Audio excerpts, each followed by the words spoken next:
Oi gente!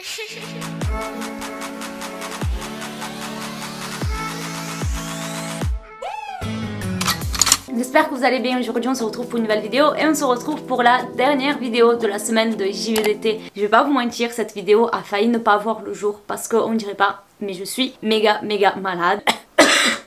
J'ai de la fièvre, j'arrête pas de tousser, mais je suis là. Donc si vous voyez que j'ai une tête bizarre tout le long de la vidéo, que je suis crispée, c'est tout simplement parce que j'essaye d'éviter de tousser. Autre chose importante à dire, de base aujourd'hui c'était une vidéo sur Kim Kardashian, mais la vidéo sur Kim Kardashian c'est une vidéo très longue et pour moi c'est pas possible de tourner une vidéo longue parce que je n'arrive pas à parler, ça me fait très mal. Donc la vidéo de Kim Kardashian ça sera la semaine prochaine, je m'en excuse, mais on va direct attaquer cette vidéo. Et n'oubliez pas également de liker, de vous abonner pour que la prochaine semaine de JVDT arrive encore plus vite. Comme vous avez vu dans le titre, aujourd'hui on parler de Drake Bell. Drake Bell, vous le connaissez si vous étiez un gros fan de Nickelodeon. C'est vrai qu'après la vidéo de Dan Schneider et de Amanda Bynes, la suite logique c'était que je parle de Drake Bell. Donc pour résumer ce de quoi on va parler aujourd'hui, on va parler du passé de Drake, des choses qu'il aurait pu subir en étant enfant et des choses vraiment pas très cool. Donc petit trigger warning par ici, et on va parler également des accusations qu'il est en train de subir de violence conjugale sur plusieurs femmes dont son ex-copine. Donc voilà un peu de quoi on va parler. Il a commencé sa carrière en faisant quelques pubs et quelques petites séries, mais sa vraie carrière a commencé quand il avait 11 ans puisqu'il a participé à la série de Amanda Show. Il avait pas un rôle super important, c'était un mec qui jouait de la guitare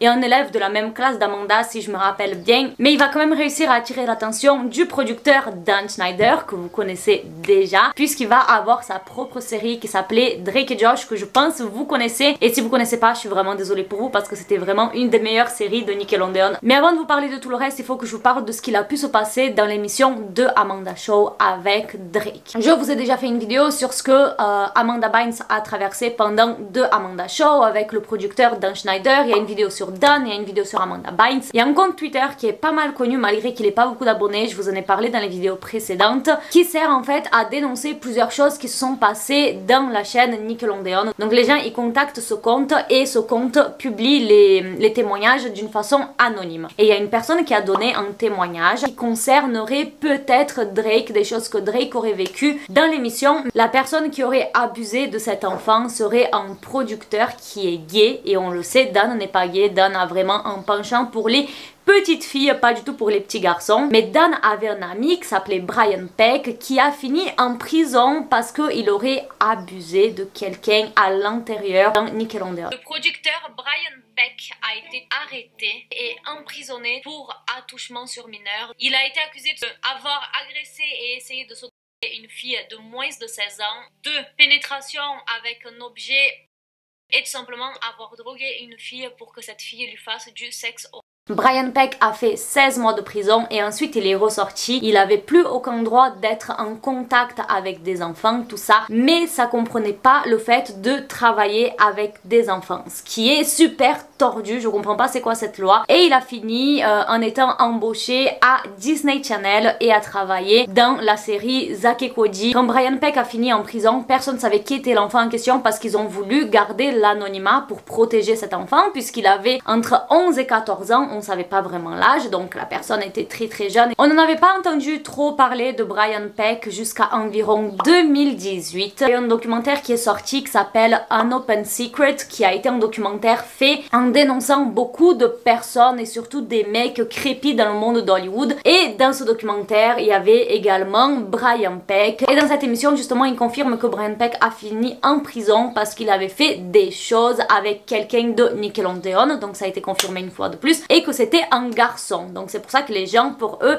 ils pensaient vraiment que c'était Drake. Et avec les témoignages que je vais vous dire juste après, ça va vraiment se confirmer. La personne dans le thread dit qu'elle a toujours entendu des choses dans les couloirs de Nickelodeon en ce qui concernait Brian et Drake, d'où le pourquoi il changeait tellement d'attitude et devenait un peu agressif, et qu'en quelque sorte s'il a eu l'émission Drake et Josh c'était une façon un peu de l'acheter. Mais si tu dis rien à tes parents, t'auras ta propre émission. Ce qu'on réfléchit, c'est un peu bizarre qu'il ait eu sa propre émission alors qu'il était un personnage XY dans la série Amanda Show, c'était vraiment pas un personnage important, vous voyez. Et dans ce thread, la personne en question, elle a dit qu'elle a toujours cru qu'un jour Nickelodeon allait faire quelque chose pour faire passer Drake Bell pour un fou, pour un menteur, pour qu'il ait une mauvaise image, et que si un jour il ouvre sa bouche sur tout ce qui s'est passé à Nickelodeon, personne ne le croit. Et c'est exactement ce qui s'est passé quand Drake a soi-disant essayé de se manifester dans un podcast quelques mois après son ex-copine l'a accusé d'agression. Est-ce que c'est une coïncidence? Est-ce que cette copine a été payée par Nickelodeon? Parce qu'il y a beaucoup de gens qui disent ça. On va discuter de ça maintenant. Melissa, du coup, son ex-petite amie, est une mannequin et elle a également un compte TikTok avec pas mal d'abonnés, et c'est là-bas qu'elle a décidé de tout dénoncer avec plus de 12 TikTok en disant plein de choses sur la relation qu'elle avait eue avec Drake Bell dans le passé. Je vous montre tout d'abord son TikTok qui a fait le plus de vues et tout ce qu'elle dit à l'intérieur. First, I would like to start out with saying that I don't really care if anyone believes me, as this is my story and my life and something that I went through. When I started dating Drake, I was 16. I was homeschooled. I moved in with him. It wasn't until about a year when the verb started.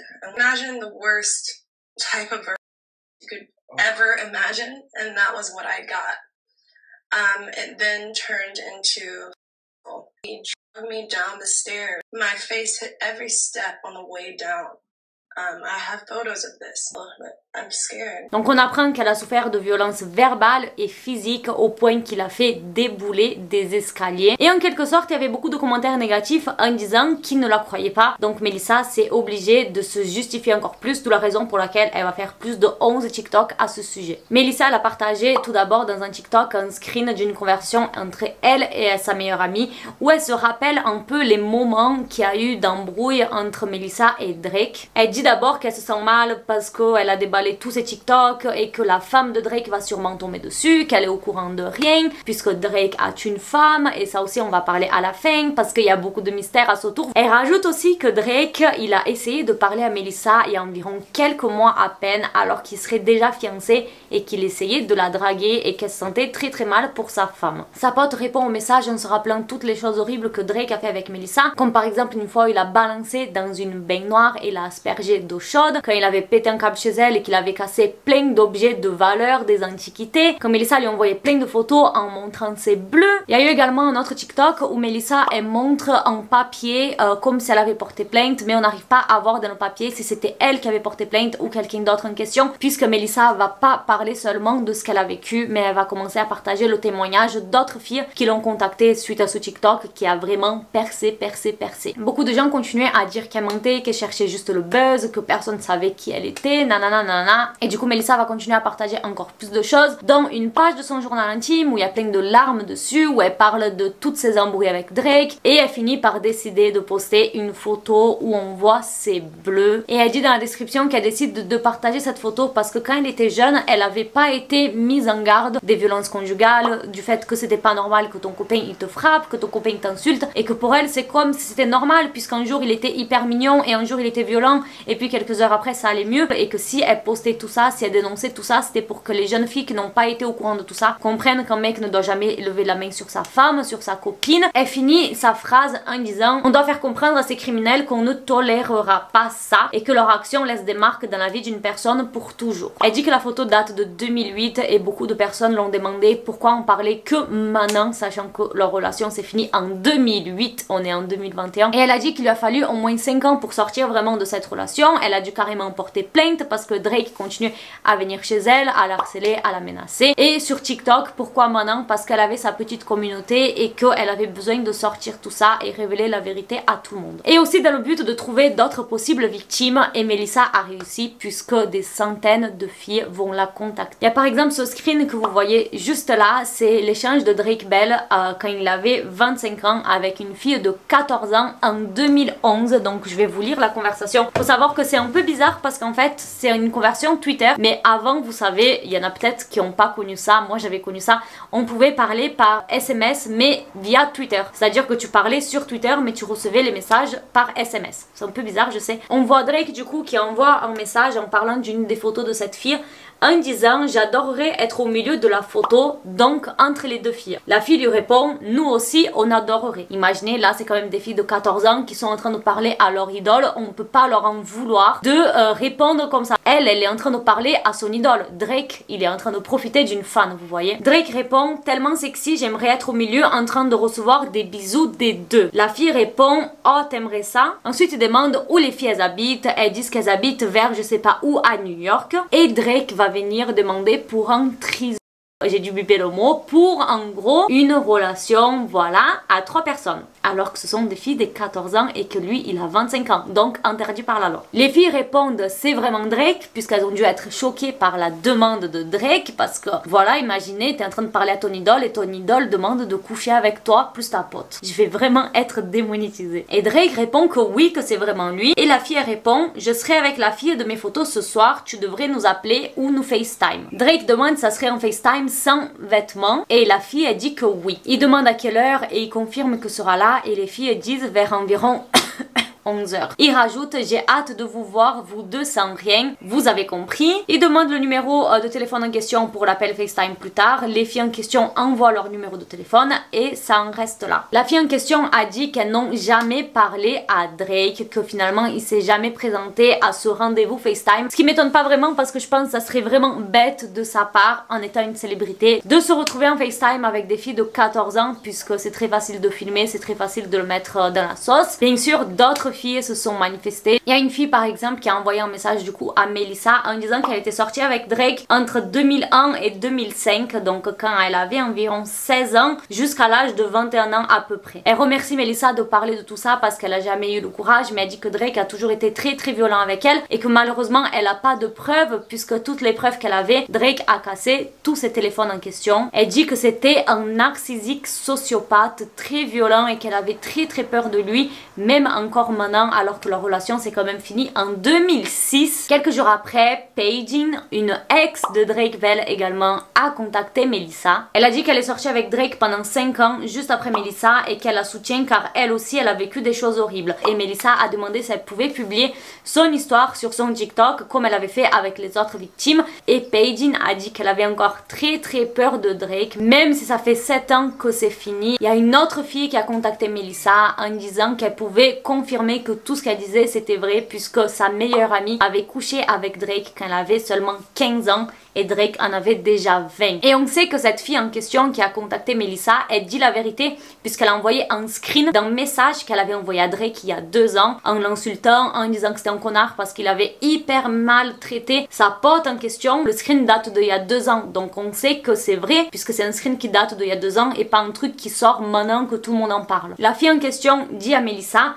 je me rappelle que tu avais parlé avec mon ami au téléphone après que ça s'était passé et que tu l'avais dit qu'il t'avait déjà étranglé plusieurs fois et craché dessus, c'était en 2006. Et Melissa répond est-ce que c'est la fille avec qui il m'a trompé et a pris sa virginité? Donc la façon dont Melissa elle parle, ça veut dire que c'était pas la première fois qu'elle se faisait tromper. Et pendant que tout ça s'est passé sur TikTok, je suis allée voir si Drake s'était manifesté sur ses réseaux sociaux, sur Twitter, sur Instagram, s'il y avait des traces de quelque chose qu'il aurait pu dire. Et j'ai été très surprise de voir que le Twitter de Drake était en espagnol. Et du coup, j'ai commencé à faire des recherches sur ça. Je me suis dit, la JVDT est finie, je vais juste donner l'avis de Drake, comment il s'est défendu. Mais je suis partie dans tout un autre truc. J'ai appris que Drake a déménagé au Mexique. Donc il n'habite plus aux États-Unis. Personne ne sait pourquoi il a pris la décision de partir au Mexique. Je me suis dit, est-ce que peut-être il a été accusé de tout ça et suite à ça, il a déménagé au Mexique? Mais non, il est au Mexique depuis bien avant que Melissa ait décidé de parler et quoi que ce soit. Il a changé son nom de famille sur Twitter, il chante des musiques en espagnol, il parle en espagnol et il parle très bien espagnol en plus. En Cameo.com puedes pedir un mensaje especial mío o una llamada de Zoom conmigo. On dirait pas que c'est un américain, vous voyez. Et il a même mis des tweets en disant qu'il ne parlerait plus en anglais, qu'il ne mettrait plus des tweets anglais, mais il a continué à en mettre quand même. Donc pourquoi ce changement? En continuant à fouiller son Twitter, j'ai vu que Drake avait liké pas mal de tweets, qu'ensuite il a disliké des tweets qui se moquaient de ce que Melissa est en train de dénoncer. C'est-à-dire que voilà, Melissa était en train de dire plein de choses sur Drake et lui il était là, il likait des tweets qui se foutaient de la gueule de Melissa tout en faisant comme si absolument rien s'était passé. Et c'est exactement ce qu'il a fait puisqu'il ne s'est jamais manifesté sur tout ça. En ce qui concerne Melissa, vous vous rappelez, je vous ai dit tout à l'heure qu'elle a peut-être été payée par Nickelodeon. Il y a beaucoup de gens qui pensent ça parce qu'elle s'est manifestée vraiment 10 ans après. Donc pourquoi est-ce qu'elle aurait fait ça? Parce que Drake voulait soi-disant dénoncer ce que Nickelodeon lui ont fait et avant qu'il le fasse, Melissa a décidé de le faire passer pour un connard pour qu'il ait aucune crédibilité. Voilà, on l'a vu avec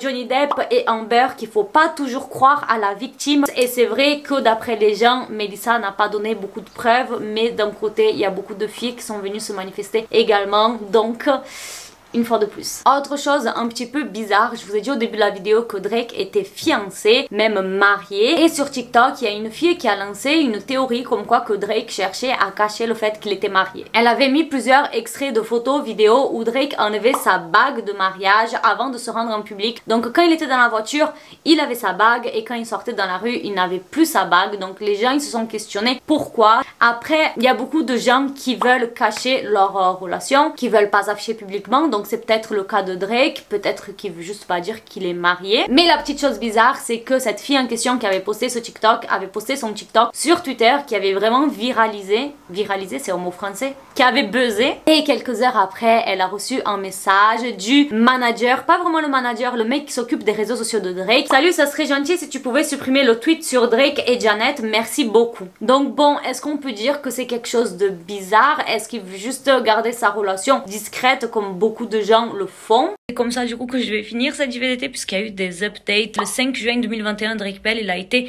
arrêté pour abus sur mineur. Il a plaidé non coupable mais il a changé d'avis tout simplement puisque aujourd'hui, au moment où je vous fais ce montage, le 24 juin, il a plaidé coupable de mise en danger d'un enfant, donc un seul enfant. Guilty. Il peut prendre jusqu'à 18 mois de prison et une amende de 5 000 $. Mais bien sûr, tout ça est en attente et malheureusement, je dois finir le montage aujourd'hui puisque cette vidéo sort demain. Donc, il y aura sûrement des updates soit dans la barre de description ou peut-être une prochaine vidéo quand il y aura des updates. Mais vous savez, tous ces trucs-là, c'est quand même vachement long. Et voilà un peu ce qui concerne le parcours de Drake Bell. Est-ce que vous pensez que Drake peut être cet enfant en question qui a vécu tous ces traumas? Est-ce que tous ces traumas justifient que c'est devenu un mec violent dans le futur? Est-ce que vous pensez que Melissa a pu avoir inventé tout ça, a pu être payé par Nickelodeon? Dites-moi qu'est-ce que vous en avez pensé dans les commentaires. J'espère que cette JVDT vous aura plu. Et c'est la fin de la semaine de JVDT. On se retrouve pour la prochaine quand on arrivera aux 300 000 abonnés. Je vous promets que pour les 250 000, j'essaierai de faire un week-end de JVDT quand même comme je le fais à chaque fois. N'oubliez pas d'aller checker également la playlist des JVDT puisqu'il y a eu plus de 7 JVDT qui sont sortis en une semaine. Vous en avez peut-être raté une, donc la playlist elle est juste dans le petit i comme d'hab. Je fais plein de bisous, n'oubliez pas de liker la vidéo et de vous abonner. Bisous, ciao.